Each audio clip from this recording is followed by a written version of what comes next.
Happy Labor Day, workers. We're talking about the minor leagues, Chipotle unionizing, and the history of Labor Day today on Good Work.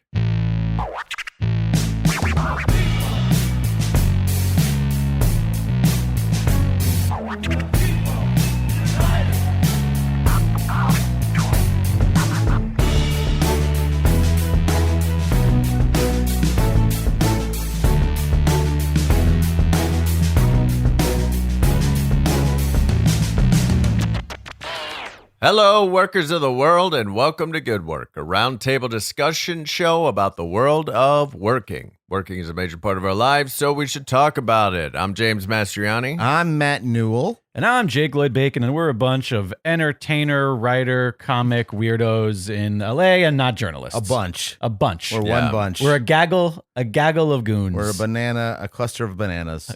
I feel like they should all be alliterations. A bunch of bananas. A bunch. All right, there a we go. sack of strawberries. A crew of clowns. A crew of clowns.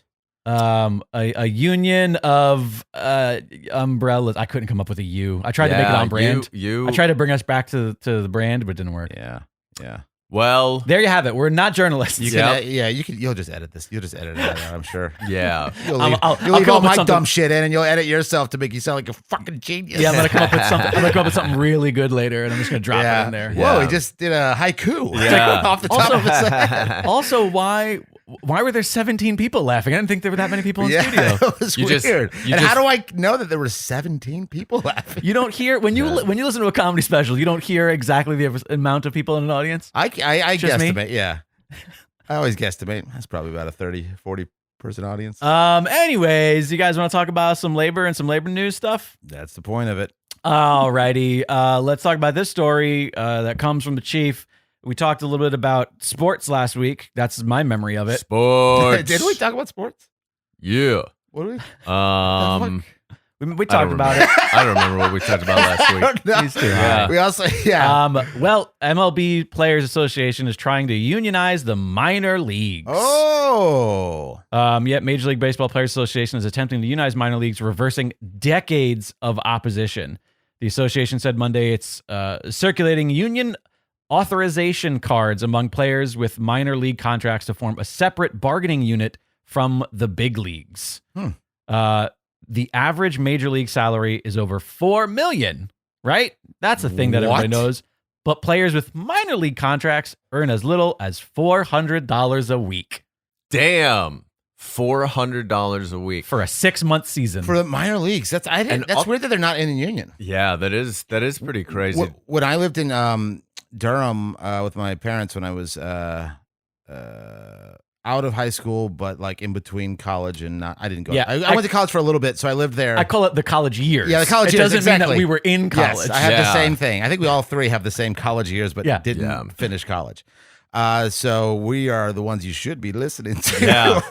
But we had an extra room, and the Durham Bulls were the minor league team there, and we would rent it out to players. So we had players or their wives who were staying with us during the season. But that makes sense now that they didn't provide housing for them. Right. They just had to find a place to live, and making $400, and this was 20 years ago. Right. That's crazy, man. So it's so crazy. They're training.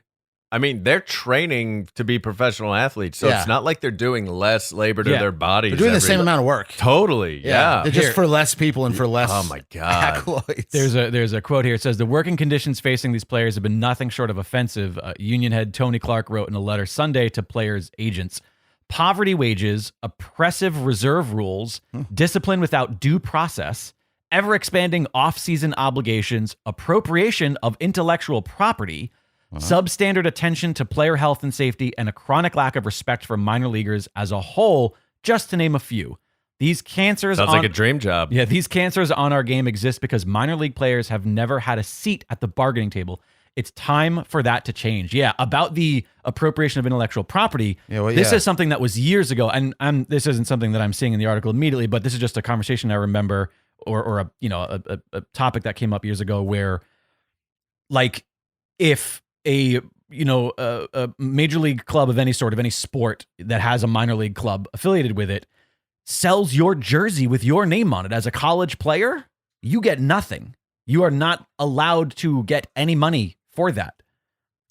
If you are in a video game, because there are all NCAA video games, you're a college player and your likeness is in a video game. You see nothing. Oh yeah, college is yes. I knew that about college. I didn't know that was the same. But no, it's similar problems with the minor leagues. There's this crossover. Yeah, where like if your contract when Mike with the NIL, that's all changed now. College they get paid. They can be in commercials now. Man, there's a quarterback for USC who with the new NIL rules like made I think like a couple $1 million within his first like this is great news before like playing a single snap of football. Wow. Yeah, they passed it maybe like a year or two ago. Yeah, like pretty recently. So at some point, then maybe it even became better to play in college than in the minors. Oh, for sure. Yeah, definitely. For sure. So if you're in the because a lot of times you drop down, right? You're in the majors. Sure. You drop down because you need to work on something. You go back. I'm not a huge baseball. We've seen movies fan, but that's how it works, right? Yeah. So they're just like out of the and then at that point, do they like let's say. Okay, here's a good example. Michael Jordan played for a minor league team. Right. Did he saw nothing from his 43 jersey? His Carolina Mudcats. I will say that maybe there's additional he has an agent that probably got him a deal. Yeah, but I'm going to say en masse the answer is no. Yeah. But that's a very specific example of the greatest basketball player of all time. So potentially something is different there. Yeah. But I'm going to guess that it's not nearly the same as as your A-Rod Yankees jersey or Aaron Rodgers. Yeah, exactly. It's really funny that they're called major and minor. I don't know why. You get lower, it gets even more offensive. It really does. Yeah, it really does. They play in diminished league. No, they have the. I don't even want to say it, but it's like what you call a little person with the M word, but they call that. Are you serious? Yeah, it's called that. It's crazy. It's I think like kids play in the M word league. I think so. Yeah, right. Yeah, I think it's like Pee Wee, right, Pee Wee totally. league, but then there's that other. It's like what? Come on, guys, just call it ABC or. I don't know, man. It is kind of funny. It feels like a really archaic way of looking at it. Major, minor, like it's such a funny. It's very musical too, though. It is, yeah. That's true. But also, isn't it also double, triple? What's the? Yeah, that's all in the minors. Yeah, so like AA. single A, single A, double A, triple A. Those are all minor league teams. Yeah, and triple A is closest to major league. Yes. So like, if you go from high school into baseball, you'll start at single A and then work your way to double A and then triple A. I don't think they call it single A. I think it's Class A. Oh, Class A. And you're then Class double A. Oh, thanks. I don't want to know what the A stands for. And I saw here in the article, MLB raised the weekly minimum salaries for minor leaguers in 2021 to $400, which means as of last year, beginning of last year, it was less than $400. Oh my God, man! Yeah, that's I mean, how that's that's 500 Class A, 600 Double A, 700 at Triple A. So they all raised. So at Triple A, it was 700 a week. You better recently love changed. baseball. Yeah, God, man. You better love playing baseball. I injured myself playing pickleball yesterday. I can't imagine baseball. Yeah, throwing that thing. Pickleball's real popular nowadays. It's the fastest growing sport. Taking over. Fastest growing sport in the world. That's right. Man, we're gonna find out that Matt has like a pickleball sponsorship. Yeah, he's like I'm sponsored by pickle paddles. Number one paddle in pickleball. Pickle paddles, no big deal. Just sponsored by the flavor dill. Yeah, it's no big deal. I have a labor story here that I'd like to talk about. Thank God. So, story came out here. You can find this on truthout.org. And the headline here, Republicans say they'll go after labor movement if they take control of the House. And so if you read the article, it's really interesting because it's completely, I mean, the reason why I find this to be interesting, it's not surprising in any way. I just find it really interesting that like there are moments when they will completely remove the veil of whose interests they represent. Right. Because there's a lot of mystifying, I think, in politics where, especially right now, this new populist conservative movement or populist sort of like, pro-worker conservatives, which has never made sense to me. Right. And really, it all comes down to, you know, kind of the cultural conversations or the culture wars or that sort of thing where they kind of loop in what they think are, you know, cultural interests of the labor class, but then when at you the say end of they, the day, you mean the politicians that are using. I mean the specifically. I Sure. think the Republican Party, because they are in place to represent the needs of the capitalists, of the owner, you know, the owner class of people. Right. Democrats have a much larger tent, and they're trying to regulate capitalism by representing both capitalists and labor. Right. And so I think that, you know, for the GOP to be popular in any way, because the capitalist class is a minority in this country, right? It is a very small amount of people.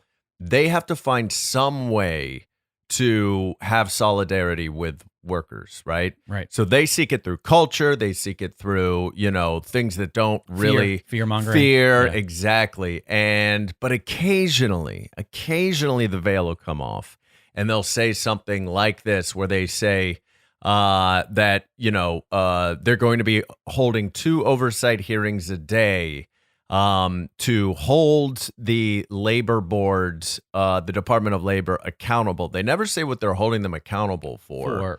But really what we know it is this is the small government they're seeking. They're not seeking small government in terms of, you know, smaller violent ends of the government or branches of the government like military or cops and that sort of thing. Or personal oversight. Oversight. They're going for anything that disrupts capitalists making a lot of fucking money.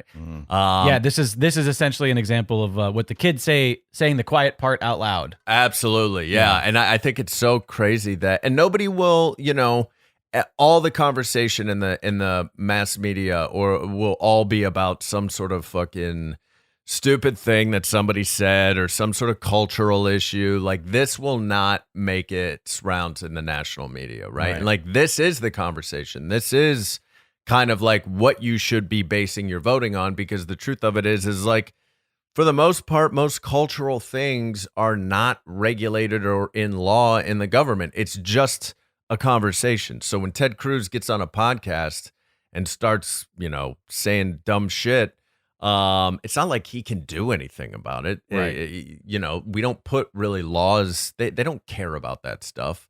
It's all money, baby. It's all making money. And so I just wanted to bring this up in this situation.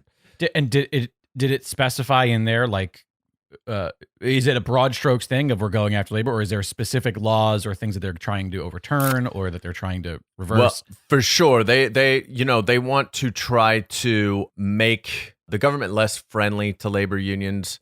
It says here that they want to address conflicts of interest within the National Labor Review Board. Interesting. But they won't say what those conflicts of interest are. That is one of those tactics where we say, like, there's illegal activity and we're going to look into it. Well, what's the illegal activity? We'll let you know. Absolutely. Because we're looking into it. So do you have proof of it so far? Yeah, we're going to punish all parties involved. Exactly. What the fuck are you talking about? That's the thing. They're using these terms like, we're going to hold them accountable. Yeah. If there's a conflict of interest.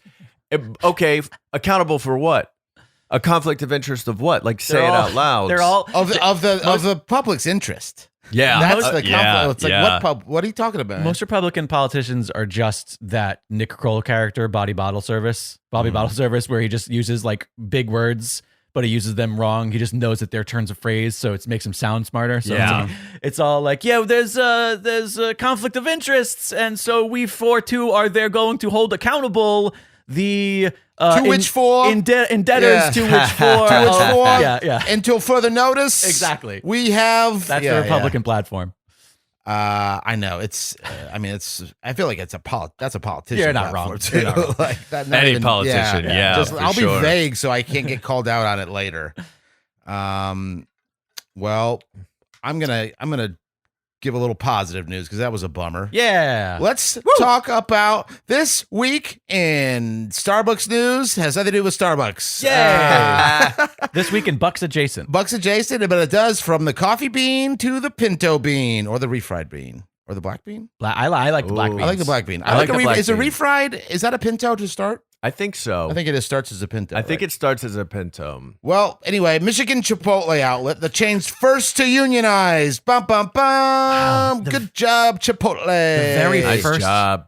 first fast, I mean, that's also one of the first fast food Yeah. places to unionize. Is it really? It's huge. Yeah. I mean, they consider it fast food, I guess. Fast casual is like the term that yes. they throw around. Fast for. cash. But according to this is in the category of fast Right. foods to unionize. Nice.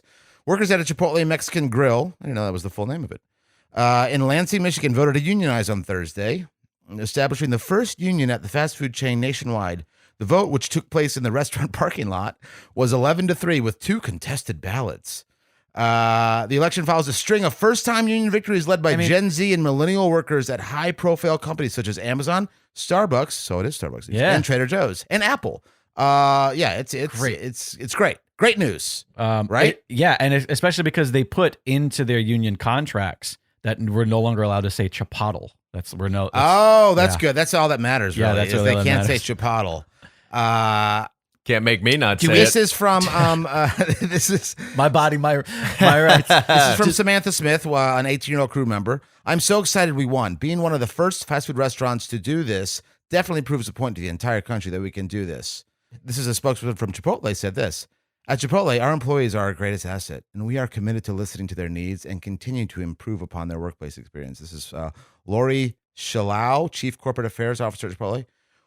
We're disappointed that the employees at our Lansing, Michigan restaurant chose to have a third party speak on their behalf because we continue to believe that working directly together is best for our employees. Go fuck off. Yeah, that's like saying, Fuck off, Lori. They got a third party. Why does everyone hate? Like, there's got to be a reason that they're always against it. Yeah. Because they're it losing. works? Yeah. Works? Oh, yeah. They're not getting richer. listen, I can't believe you brought a lawyer into this lawsuit. I really am thought we were going to. so sick Yeah. of these. I thought that when I know. thought when you sued me, we were going to be able to work this out together. I can't believe you brought a lawyer in. It's This the is same absurd. fucking conversation over and over again. It's just a loop so- of the yeah. same goddamn It's thing. so boring. To It's so- just yeah. say something like I hate. I want a CEO or a publicist for a company to just come straight out and just be like, you know what? We hate this shit. It's going to cost us money. This is going to cost us money. We're greedy. We're greedy little babies, and we want more money. And I would love a fresh, like, We want more money. I would love it if so. I would have so much more respect for one of these sociopaths if they just came out and said that they were doing exactly that. Yeah. We don't Yeah. care. We don't care about your work. We just Yeah. want our money. Yeah. Just come out and say it. Some Now, of the things. Oh, go ahead. No, if there's more from the article. Oh, yeah, a little bit. Workers at the Chipotle in Lansing cited wages and underscheduling as the impetus for their campaign. They said with some workers at their store make around $13 an hour and aren't getting enough hours to afford basic necessities. Right. So that was their main yeah. gripe, which is a huge Now- gripe. I can't afford to live. I don't remember. yeah, I guess. I don't remember. Is Chipotle owned by McDonald's or did they sell them? I know there was like a back and forth I for a thought while. they did at one point. And then the original owners bought it back. I don't know. It is not in this. This is also, I should say, this is from the Washington Post. The Washington. Washington Post. Oh, no, it just says for years unions have waged expensive pressure campaigns such as SEIU's Fight for 15 to unionize chains in the fast food industry such as McDonald's and Burger King and to push management to sit down at the bargaining table with their workers. It doesn't say here So if they are owned by It McDonald's. says it. though. So at one point, McDonald's owned more than 90% of the company, but they no longer own any Oh, okay, shares. okay. So I was curious. Yeah. Because I definitely just feel like that is one of those, that's an easy leap. It's like, hey, if we can do it here at the Chipotle owned by McDonald's, then the biggest fast food chain in the world. Man, that would be Because McDonald's. McDonald's is the food Starbucks, right? Like it's the equivalent of that. for sure. McDonald's is the food Starbucks. Yeah. Or as I said before we started this, Chipotle is is just Starbucks with beans. Yes, Yeah. that's right. Not bringing to my attention, Starbucks is the Starbucks with beans. Starbucks with beans. Yeah. That would be nuts if McDonald's would do that. So yeah, go visit if you're in Michigan, Lansing, Michigan, go to Chipotle. Get yourself a burrito Get bowl. diarrhea for one day. It's okay. I Chipotle doesn't hit me that way. I know that's like the going joke is like, Yeah. oh, like South Park did Chipotle way is the bit, and like everyone's Yeah. like, oh yeah, Chipotle and you poop. I've never had an upset stomach after Chipotle. Good to know. Interesting. Good to know. I got like an iron. I got an iron wow. Chipotle stomach. Yeah, I don't. Yeah, What I'm just saying is I think it's a rumor started by it's by a union Baja bust. Fresh. It's a union busting rumor. I think Baja Fresh started it. It's all right. pronounced Baja. And it's fresa. All right. All right. Baja fresa. The last thing I wanted to bring up in the first half of the show here, every now and then, we go to the social media and there was this letter that an anonymous person posted. I can't find the original. If you know what I'm talking about and you know the original, then I'd love to know where it came from because I hate just sharing a thing that someone shared from Hold on someplace. that Discord. But I did actually post it in our Discord. So somebody shared a letter and the from and to were redacted. And so you can't make out who, and obviously it's from or to, but it's an email. In the subject, personal matter. This is to an employee from an employer. It says, as you may know, many companies still use credit checks as part of their hiring process.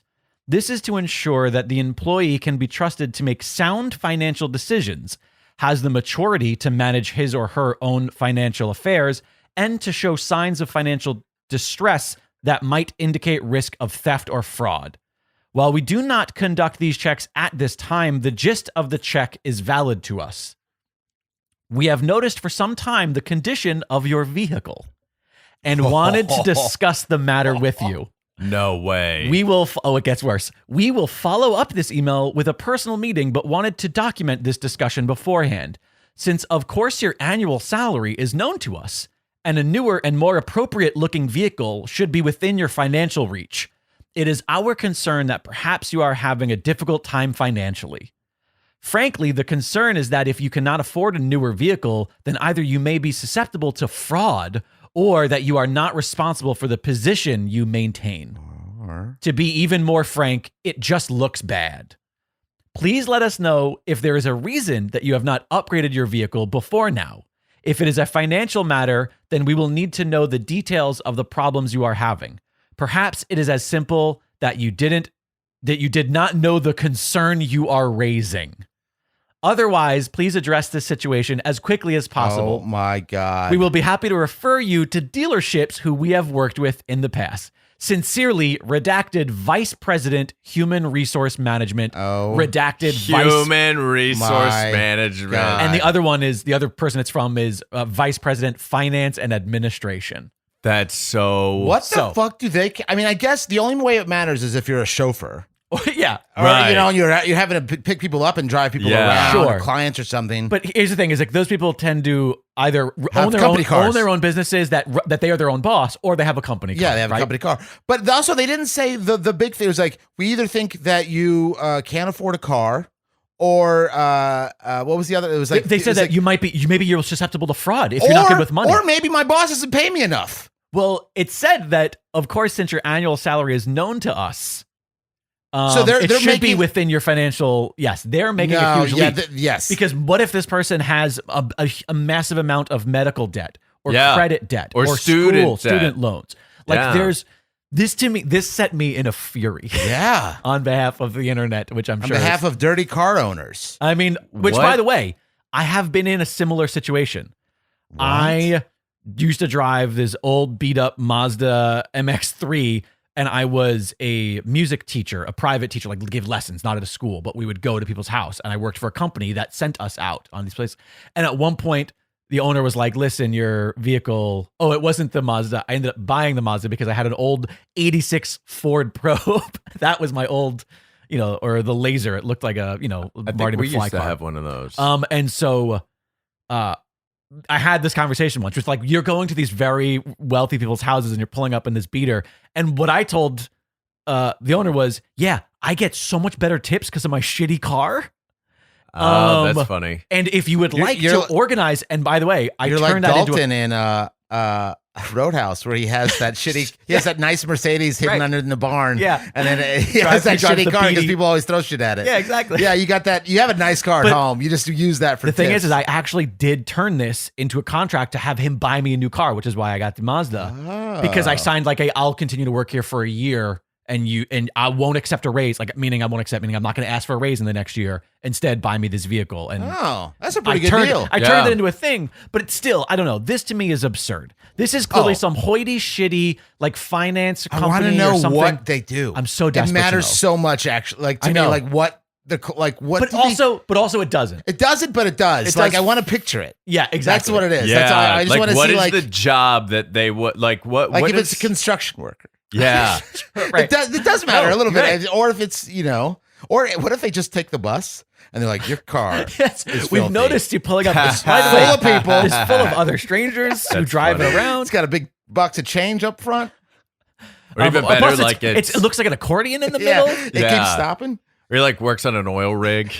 Right. We don't even. How do you Don't ever even see my fucking car? Yeah.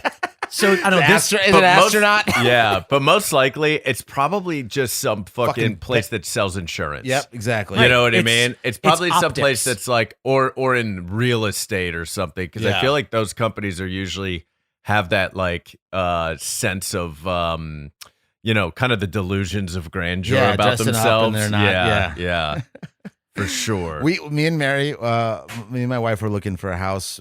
We like signed up for this, I think it's Redfin is the name of it, but they would just kind of like, it was like a big corporate realtor. And we eventually we didn't go with them. We went with another real estate agent, but we still get emails from them. And the thing, the emails always start, Dear Mary and Null. Null? Null. Lowercase. Like, so I don't know what. Something in a computer system. But the guy met me. He's like, this is Mike from Redfin or whatever. He's like, what are you looking for? And he says, Dear Marion. It's like, Dear Marion, Null, haven't heard from you in a while. And we really want you. It's like, you don't. It's just this weird. That's so funny. But I've never heard of.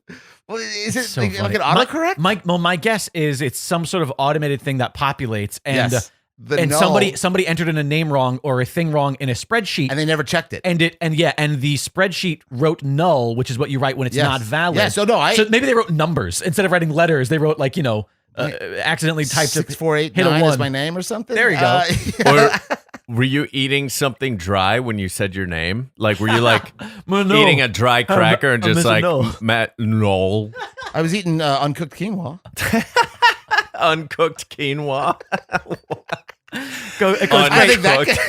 That, by the way, goes great with dry pasta. Maybe I had dry Yeah. pasta. Oh, yeah. But just Dry, crunchy pasta. But those guys always dress up, but they're not like, they kind of like posturing. They totally posturing, do. Like, They totally do.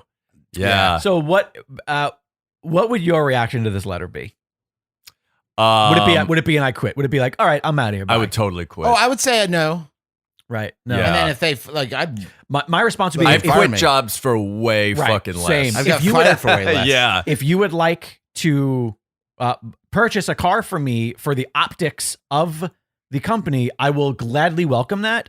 Otherwise, Oh, yeah, I'd say I'll take a otherwise- company car. Otherwise, what I drive is irrelevant to my ability to do this position. Yeah, unless my one caveat is unless your job is driving people. Sure. Like, that would be the Right, only right. Which thing. makes sense. Which Yes. I can't imagine based on the way this is written. Well, even then, though, it's like you hired me. You knew what Yeah, car I that's what had. I'm saying. Yeah, Like, exactly. Yeah. But otherwise, also the thing in the letter about like maybe you just didn't realize the concern you were drawing. Like you clearly have been doing something Everyone's wrong, but been you're going, unaware. as Yeah. you drive by. Oh my god, covering you're their children's Like, eyes. This is the sort of thing that like tell somebody an intervention. Like you don't understand. Yeah. But the problem is you don't see the damage you're doing to those around you. Yeah. Like really, because I drive a old Pontiac Firebird that's beat up from the 90s or whatever. I think the baller way to do it would be like send a resignation email at work, like while you're there, and totally just deconstruct your boss's outfit and just like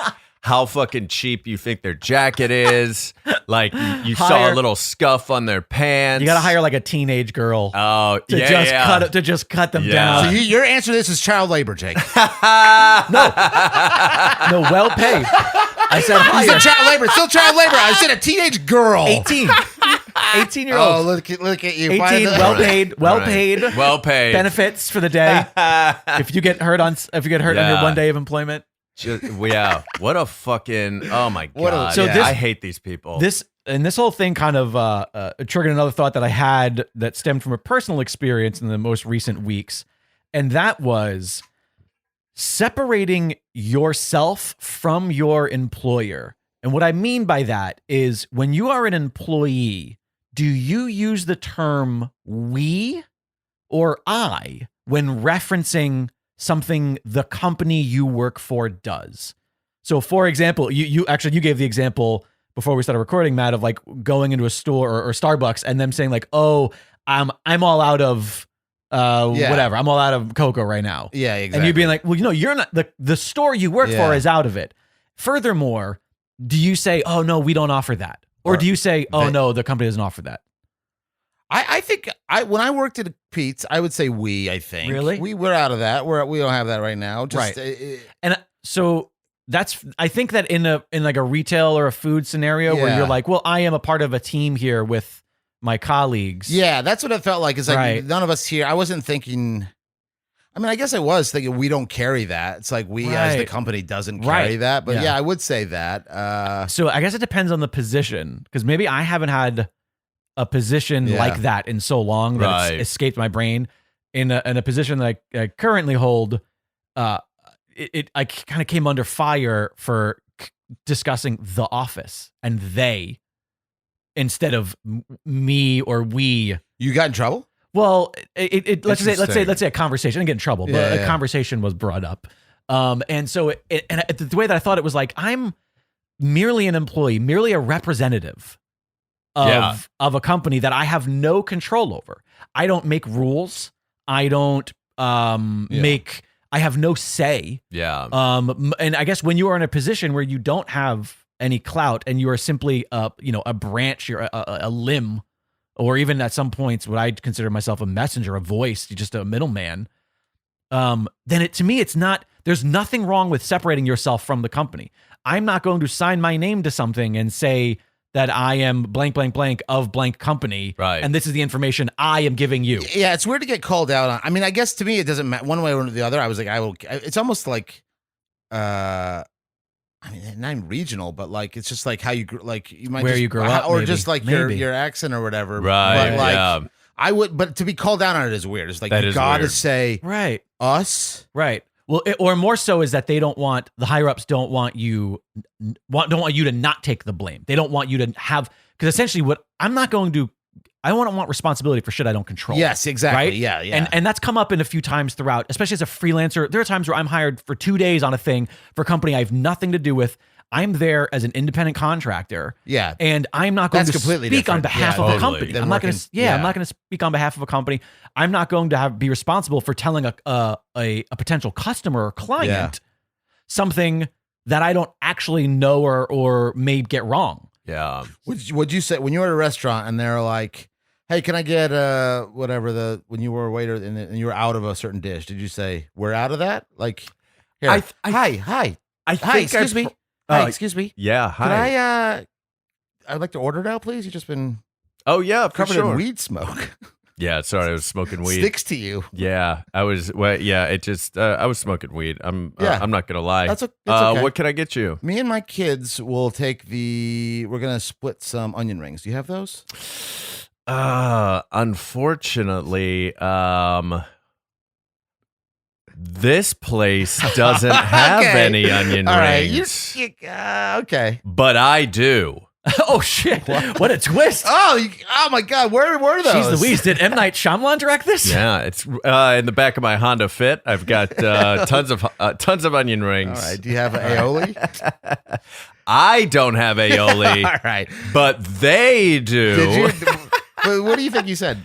I think I'd probably would have said we. In a situation like that, I think in a situation like that, I'd probably. Yeah. But I also don't really think I've ever clocked it in my. It's an interesting observation I don't think I've ever made. And this letter about the car, like, kind of, it just triggered that too, because it's like, well, how much of me as a human being is an actual representative of the job that I do? Right. And there is something to be said about companies who are like, well, your social media activities could get you fired. Yeah. And that is That's different, I think. Like that is like we have morality clauses. Hey, when you clock out, you put a Klan hood on. Right, We're gonna go ahead and Right. let you go. And also, it's like right when you clock out. It is like, literally as you don't yeah. even go to the parking lot or Yeah. your car. And you just stand here at work and stare at us through your Klan hood. You fucking freak. Yeah. So I do think there are shades of gray in that sort Yeah. of like how much of you Yes. represents. Because like, It's a I don't know, fucking weird the thing to car- bring up. Yeah, the car that I Family fucking business, drive, you're gonna fam- say we. Yes, You know, if you for got sure. a family-owned restaurant, Right. and A workers' co-op, you should say Yes, we, exactly. right? Or Yeah. if you are a owner, a part owner, or Yeah. it's like I'm saying we on behalf of my employees. Yeah, no, we don't do that. Versus an I Yeah, statement. exactly. But I don't know. That's just that. No, I think it's interesting. That And- is really there's- interesting. I've honestly never thought of it. It's a cool observation that I enjoyed because I've So- never thought of it. There's one other thing I want to share before we move on to the main event this week, and this also was posted on our Discord by Sousa in response to the quiet quitting conversation we had Sousa. last week. So Sousa posted this, which is an ad for a job. I don't know where this was. It looks like Zapier. I don't know. Is that the name of a company that's hiring, Zapier? or do they? I have no Are they idea. hiring? Is that like I don't know. Anyways, so this is a post, and the person's name is there, posted by Bonnie Dilber, recruiting business, non-technical roles at Zapier. We're hiring. Okay, so Zapier is the company that is hiring. And this is their ad for a job. The, quote, quiet quitting thing is funny to me. I think the real conversation should be around, quote, quiet firing as it's rampant. You don't receive feedback or praise. You get raises of 3% or less, while others are getting much more. Your one-to-ones are frequently canceled or shuffled around. You don't get invited to work on cool projects or stretch opportunities. You're not kept up to date on information that is relevant or critical to your work. Your manager never talks to you about your career trajectory.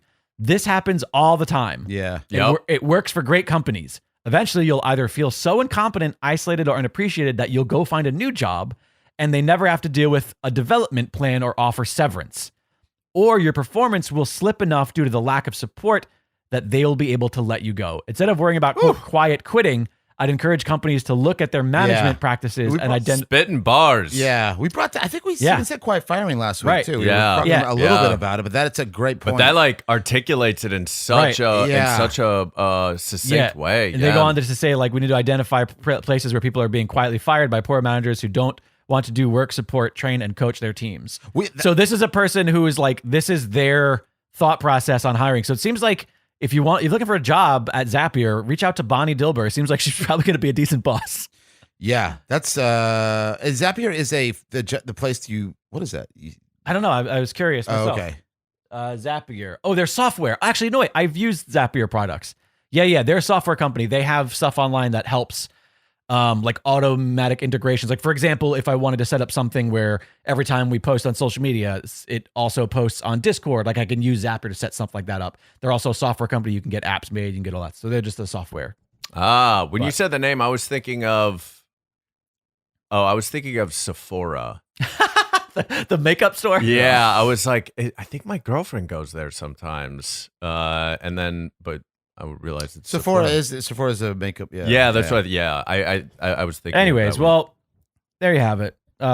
Good points made all around. Yeah, good points made all Good around. stuff. I like the fire. I mean, it's as we discussed in last week's episode, it's bullshit. And actually, I got a message. I got a DM from my cousin who is in a union and listened to our episode and about quiet firing, and she had said, because she's in a union, that quiet quitting, the union phrase for quiet quitting is work to rule, and is an effective unionizing strategy, and that quiet quitting is definitely the man trying to guilt workers rather than acknowledge the hard work we all do, usually for no compensation. She also said, great episode. Love that. Great episode. You guys do a great job educating me and cracking me up. Thanks, James's cousin. Yeah. How come we're not getting more messages like this? Yeah, that's right. Hey, James's cousin, how come we're not getting You instantly blame her? How come I haven't gotten a text? Yeah. You don't want to say her name? Jessica Kalka. Yeah. Jessica. Yeah. Jessica. Give a shout out to Jessica. This episode of Good Work is brought to you in part by The Chief, a New York City-based newspaper focused on municipal government, civil servants, and the important issues affecting New York State and federal employees. Visit thechiefleader.com, where you can subscribe for as little as $2.75 a month. Internet! I'm Coy Jandro, a Bostonian who loves pop culture, comic books, and people. And I host Coycast. It's a podcast about all those things. If it fits in on a con floor, we talk about it on Coycast. Myself and producer Jake do previews, reviews, deep dives, and tinfoil hat theories about everything from movies, TV, and the comic books themselves. I also like to dish out comic recommendations from my 100-plus pull list a week so you know what's best to buy. So join us, True Believer, on Coycast.com or wherever you're listening to this podcast right now.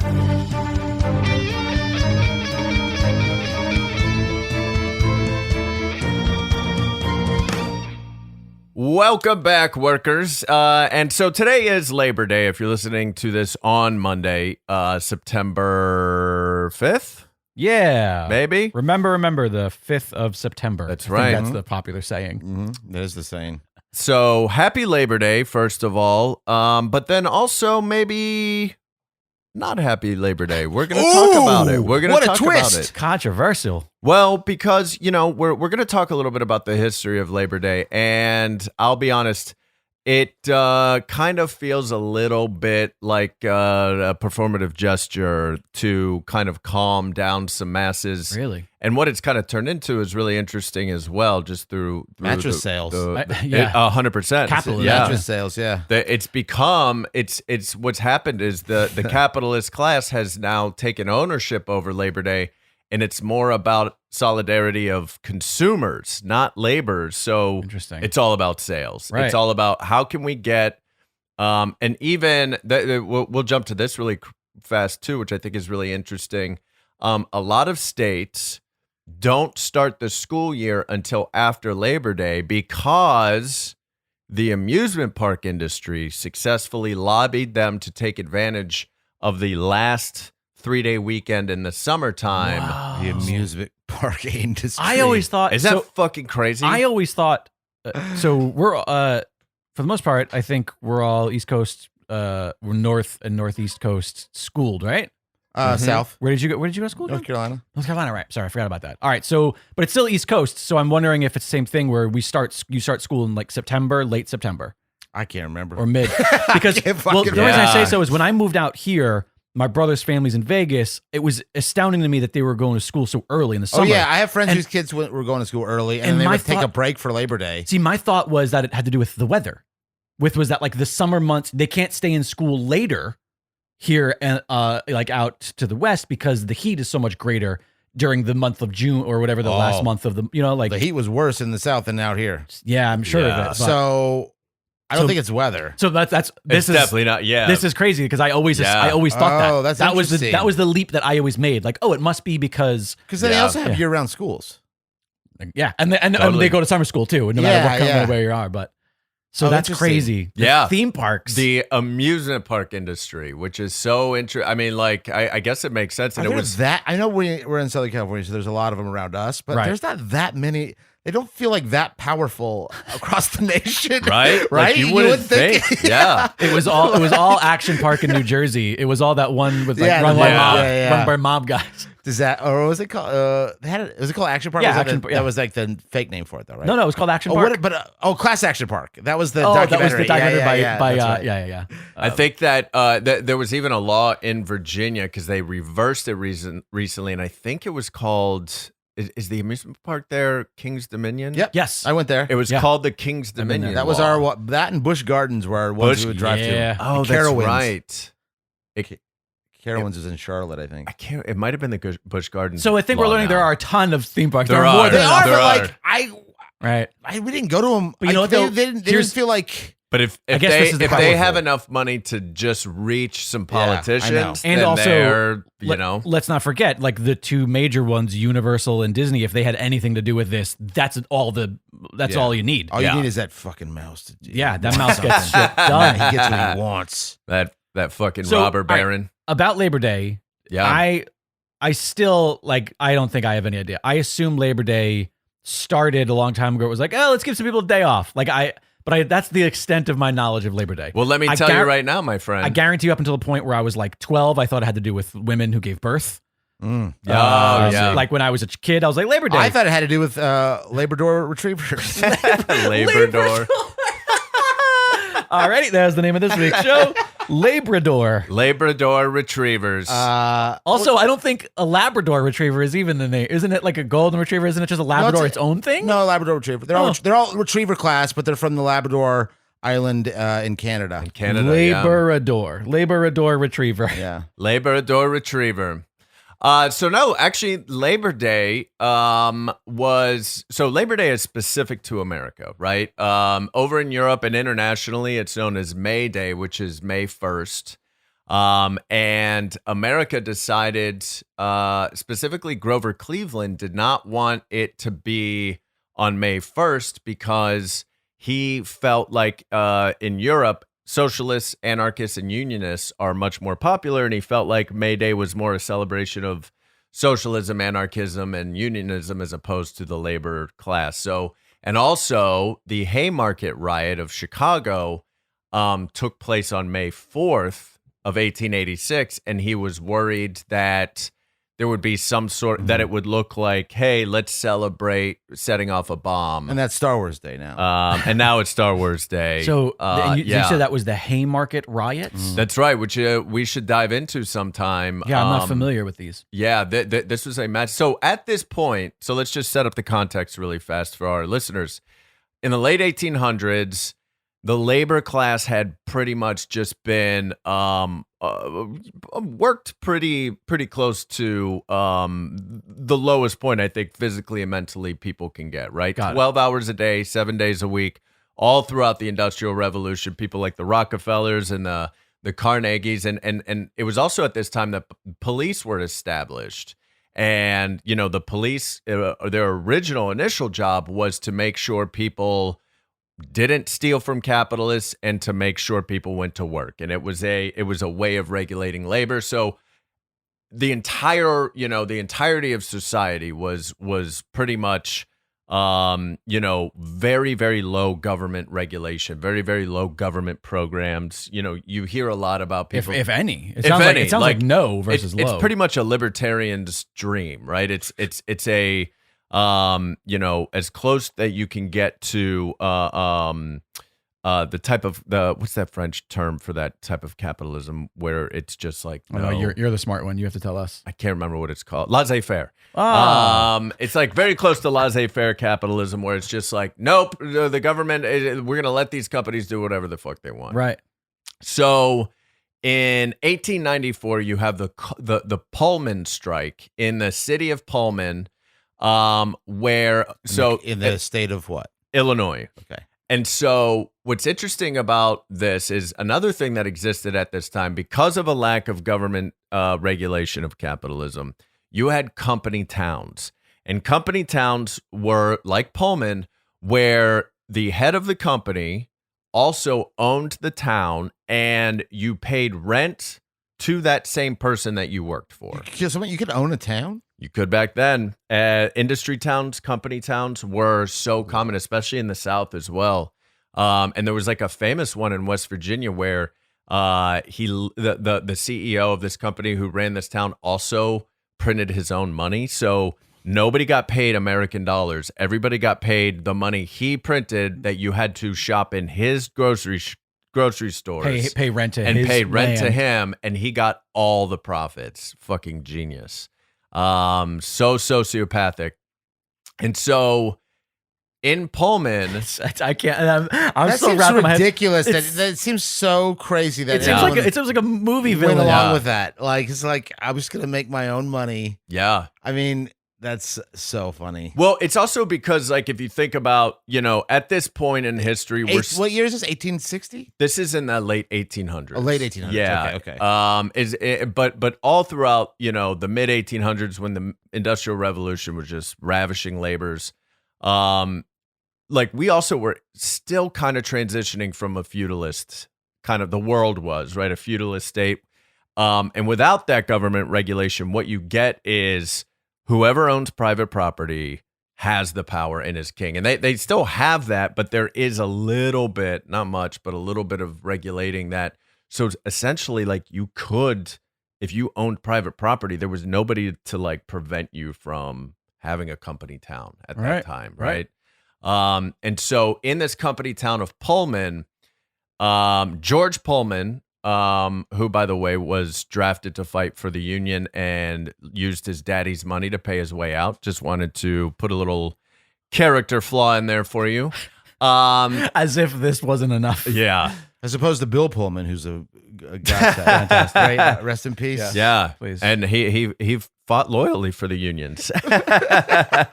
Yeah, he fought against the fucking bugs, man. They're everywhere, man. They're in the walls. Yeah. So I think that was Pax. You're confusing Pullman. Oh and no, I did the thing that I said I would never do. Shit. Pax. You were fine up You until the did. quote. Right up until the No, quote. Pullman's alive though. I said rest in peace. You did say recipe, Yeah. so I did it too. And it's Paxson. I saw Pullman at a Home Depot once fighting with the self checkout thing. Like he couldn't get the thing to scan his screws that he was buying. That's and funny. the entire time all I could think of was like, we will not go quietly into the night. Independence Day. Yeah, he's just yelling. And he's like looking around. He was like looking around for anybody that works at Home Depot to help him. And he's like, oh, it's just stupid. I can't get this. And he was Here looking- comes Randy Quaid to help him. For some reason, Randy Clay just flew a plane into the machine. Yeah. Anyways, Sorry. sorry. We apologize. No, it was kids- worth The it. kids got out of hand. George Pullman Rest in peace. was R.I.P. George Pullman, definitely dead. So basically in this town, he had decided to lower wages but raise rent. Which, so you're paying rent to this guy in this town anyways. Right. So you're making less money from him and then you're paying higher rent. And so naturally it created this huge strike called the Pullman strike, which pretty much shut down all trains entering and exiting Chicago, which was the main hub for all trains in the Midwest from east to west. And it created this huge deal. Legendary American socialist Eugene V. Debs, who at the time was like a natural working class hero. Think Bernie Sanders, but kind of bigger but never a politician. He did run for president, but he never won.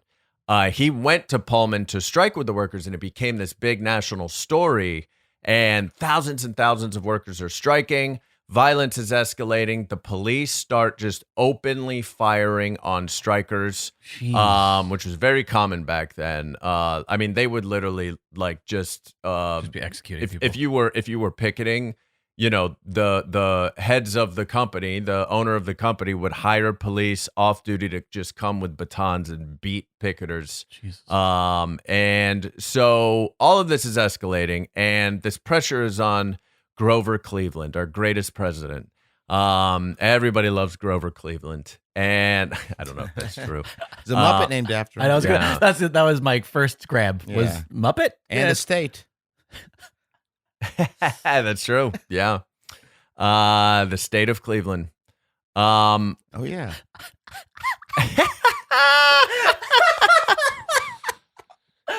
Oh shit!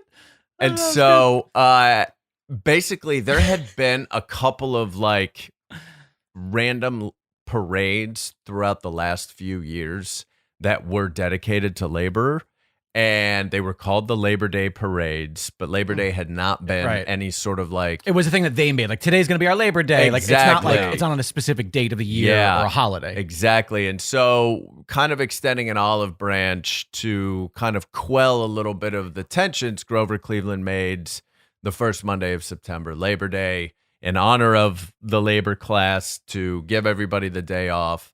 And that is how it was kind of birthed, right? That's how this all started, was because obviously there were lots of the late 1800s for labor and striking are pretty substantial, and it's As far as like foundational. so for- foundational, like the things that the solidarity, the militancy that existed, the discipline that existed back then, and it it's something that we hope we can get back to again. Yeah. Although being more multicultural and more inclusive of, women and people of color, and like that would be the ideal as opposed to back then. But there were a ton. I mean, you're talking about like violent strikes year after year all over the country. And we just don't see that anymore. Yeah. And so because of the building of the tension, they created this. So that's the history of it. And I think it's interesting that the rest of the world celebrates May Day and we celebrate Labor Day. And like May Day still here in America isn't really like, we don't really talk about it. You literally the first time I've heard of that as a day and not a call sign to a ship that's going down. Yeah. So it was really interesting. Apparently Grover Cleveland So go ahead. hated. I think this is interesting too, and I just wanted to bring this up. Well, wait, I'll wait for a second because it seemed like you had I was just going to ask about like the evolution of it from then until now. Oh yeah, Because I feel like it did start in a way that was somewhat earnest. It wasn't like the Oscars where it's like we're inventing this Right. to not have to pay like totally. Sure. Yeah, but it's not that. It came from a place of Good it came intention. from a good it totally and then did. it was And then slowly but surely, Bastardized. capitalism took over. It got into the rotation, but it did start off as this sort of like day of solidarity, and this day where we would, kind of acknowledge and understood the different classes, and that the working class, the laboring class, the employee class was in constant class struggle with. Right. And slowly but surely it became what it is today, which is just, I mean, when's the last time you turned on the news on Labor Day and they went through what labor was, where they talked about the history of labor? Let me check my calendar. 2018, I did that exact thing. Yeah.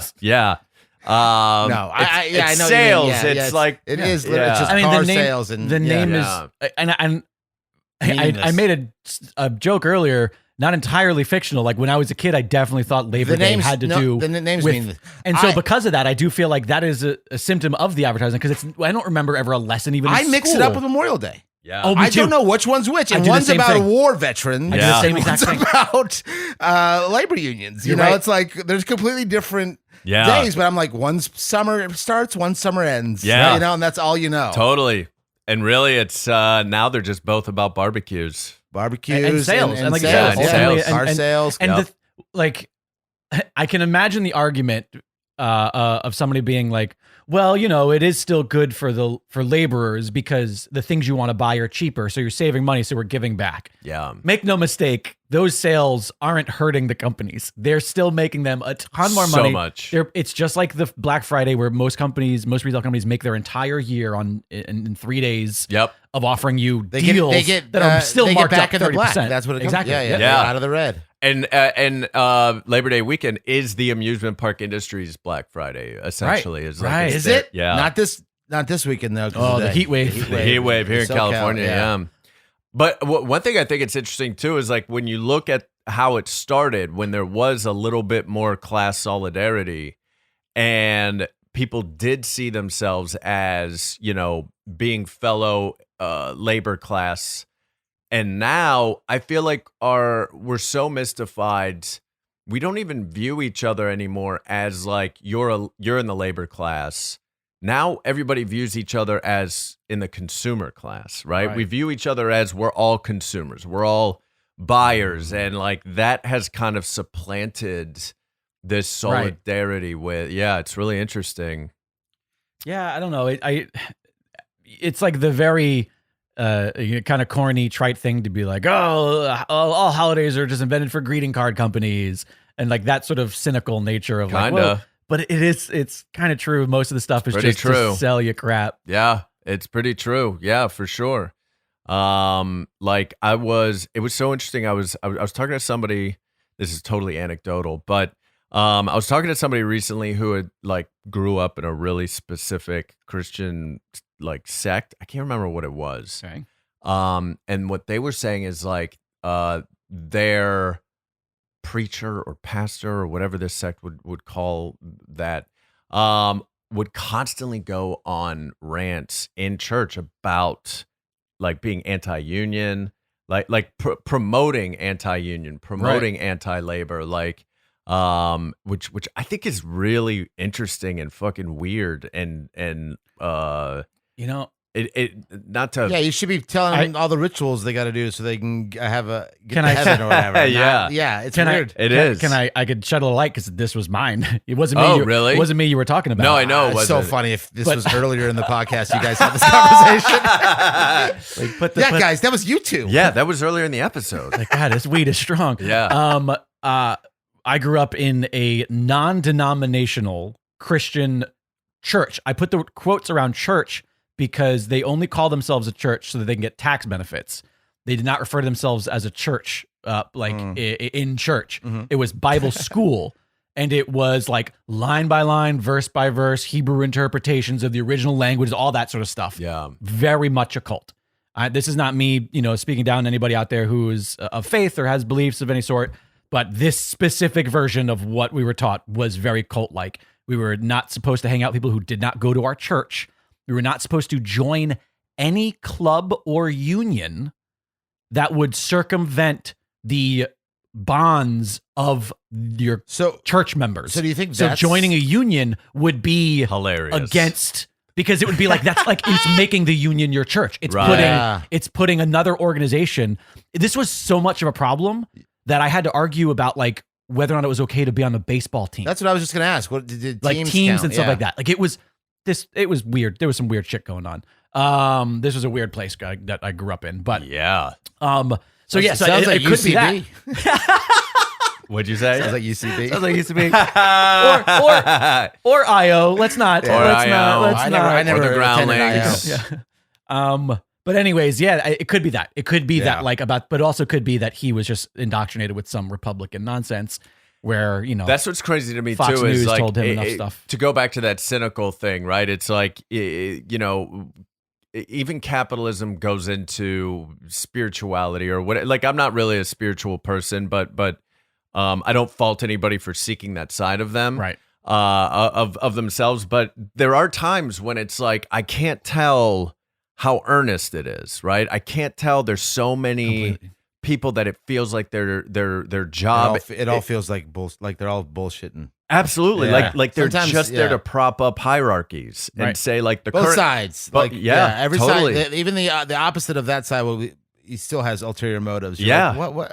It's very confusing. I think Satanists. Nothing wrong with Satanists. I like Satanists. Do Good you? people, the Satanists. Do you? Yeah, good people. Not the band. No. I don't know if that's a band. Should one, be. One other thing I just wanted to bring up. I just think this is interesting, and it I'm kind of nerdy about some of this stuff, so it interests me. But maybe some of our listeners will find it interesting. So in my research, one of the things, like I guess Grover Cleveland was really obsessed with not making. He didn't want people to think he was siding with the anarchists, Right. and he was constantly using this term anarchists. Which but as a pejorative, which I think is really interesting, and I think there's this disconnect, and I just wanted to briefly bring up the history of what this word means, and how it like has changed because of socialism, because of pro-worker politics. So anarchism just means order without rulers or a society without unjustified hierarchies, right? Without unjustified hierarchy. Correct. So justified hierarchies are allowed in an anarchy. Correct. And a justified hierarchy, depending on the organization and sort of the way the decision making processing works, well, some are horizontal, some are vertical, but the vertical ones would have to be, it's only justified if the collective agrees or decides that person should be in charge, right? So there are some parallels to like what we would consider democracy today, or certain elements of democracy, maybe pure democracy. But it's the idea that like if we're going to have a hierarchy, it shouldn't be decided without our input. right? Then Sure. it's justified by the people as opposed to unjustified. Which is it sounds like democracy. You're just describing democracy. Essentially, yeah. Because it's like, essentially. well, I don't want if I'm going to be at the bottom of this totem pole of hierarchy, I want to vote for myself to be in that position. Exactly. Right. But it's been come to mean, anarchism means chaos, right? Which it's circumvented or not circumvented. What's that word when people like take it? co-opt. Yeah, it's been co-opted by like the 70s punk movements. Absolutely. And now co-op is not what we talk about as a co-op. Yeah, So just it's true. Well, and it does go. So what's wrong with our language? The history of it, English language. the history of anarchism is like. So basically, the first anarchists were French socialists called libertarians, right? And during the French Revolution, the term libertarian was outlawed because the workers were uprising and trying to take over. The libertarians were a major part of this. So libertarians started calling themselves anarchists, and they lost the word libertarian, which I think is interesting because today in America, libertarians are generally, we associate them to be right-wing, pro-capitalist. Yeah. Really. Well, they're like dog whistle right wing. Well, a lot of the libertarian friends that I know were like, listen, I'm not a Republican. But I just think that everything they say should also happen and some other stuff. Totally. Yeah. I mean, it's your Ben Shapiro's and your Rand Pauls who are like, your Peter Thiels who essentially just want, to take attention. What's that? Attention. They just want attention. I was finishing your sentence. Right? They want attention. They want money. Although yeah. Peter Thiel doesn't want money. Peter Thiel just doesn't want, he wants Social Security is what he wants. That's what he's doing now is like funding a lot of candidates that want to take private, public Social Security and let billionaires make money off of it. But I just think it's interesting the evolution of some of these terms how they come back and now they're on the right and they used to be. It's so interesting to me. And so I just wanted to bring that up. Well, there you have it. We hope this was informative for you all on this lovely Laborador day, and we appreciate you guys listening. For all things good work, visit goodworkpod.com. What's that website, James? That's goodworkpod.com. There you go. There you can find official merchandise, links to our personal social media accounts, and a link to the Discord community so that you can join the conversation. Lots of fun stuff happening over the Discord. You can find all of that and more at goodworkpod.com. Also, don't be afraid to shoot us an email at goodworkpod@gmail.com. Tell us your I quit stories. You got fired. Your union efforts. Yeah, union efforts. We want to hear. Post your resume. Oh, that'd be fun. That's a really fun idea, actually. Or you could also leave us a voicemail at the voicemail box at 929-256-5151. And also, please rate and review the show on Apple Podcasts, Spotify, or wherever you get your podcast. Lastly, consider becoming a patron at patreon.com/goodworkpod. Yeah, there's also going to be a link to the Patreon on goodworkpod.com on our main website. We try to keep everything Good Work Pod. We're doing the best we can. The Patreon has a brand new series that's going to be coming very soon. Bonus audio episodes called Good Work, Time and a Half. We're gonna maybe play some games. We're gonna get to know our hosts. We're gonna have some fun other additional conversations exclusive to the Patreon. That's patreon.com/goodworkpod. Hey, help us make good work good work. Yeah, it'll be like our regular show plus 50%. Well, that's hopefully how much we'll get for it if you become a patron and support the show. Also, I'm dropping this bomb live on the air with the guys. I started. Ew, gross. Another thing named after Cleveland. Oh God. I started a Twitter for Good Work. Also at Good Work Pod. Oh, nice. Twitter. Couldn't get the Instagram at Good Work Pod. I was hoping we would have a universal thing on all of this stuff. What's the Instagram? Somebody else has it. We don't have an Instagram yet. We are not at Good Work Pod on Instagram. Somebody else has it and doesn't use it. Guys, I bought it. You did it? It's you? No. Oh man, I would have been. I got so excited. That would have been. Yeah. Anyways. If you own that Instagram, Good Work Pod, James will buy it from you for 100 million kisses. Aw, little baby ones though. Really that's a lifetime. That's a lifetime worth of kisses. All right, we're gonna get out of here. Thanks for listening, everybody. Good work. Good work. Good work.